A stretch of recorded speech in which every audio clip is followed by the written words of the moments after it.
Research suggests that affirming a young child's incongruent gender belief will lead to persistence and send them down a medical path of toxic hormones and surgeries. So how can we, as physicians and counselors, begin to help gender dysphoric children embrace their bodies? My name is Dr. Michelle Rotella.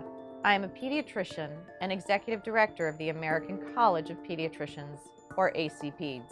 I was a member of the American Academy of Pediatrics, or AAP, for 18 years.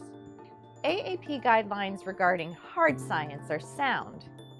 Where they and many other health organizations run into trouble is when health issues intersect with social and political agendas.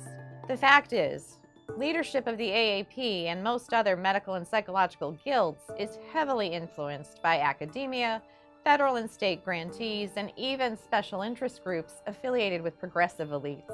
For proof, you need look no further than the AAP's 2016 policy regarding gender dysphoria in children, which was written by a transgender activist employed by the Human Rights Campaign.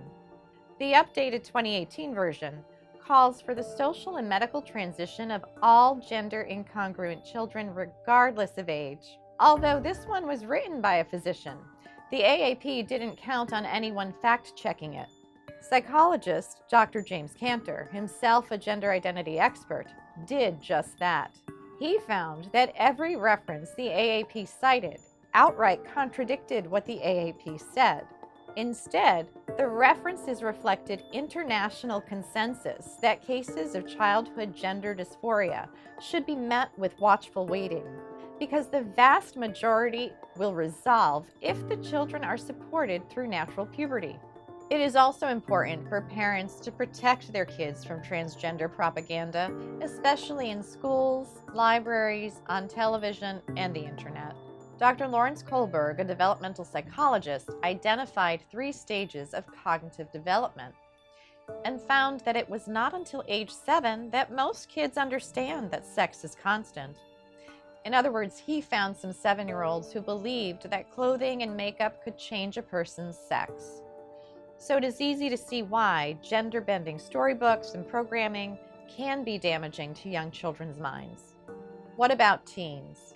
In the past, it was well accepted that gender dysphoria after age 12 is more likely to persist to adulthood. However, in the last 15 years, gender clinics around the world have reported skyrocketing numbers of teens presenting for gender reassignment. Girls and teens with psychiatric illness and neurodevelopmental differences are overrepresented.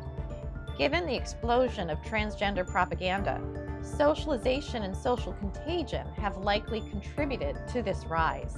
Affirming all of these teenagers means they will be given drugs that reduce fertility, elevates risk for heart attacks, strokes, blood clots, diabetes, various cancers, and more. In addition, many will undergo irreversible mutilating surgeries. We are already seeing an increase in trans identity regret among some young women who are now permanently physically and emotionally scarred. We as health professionals take an oath to first do no harm.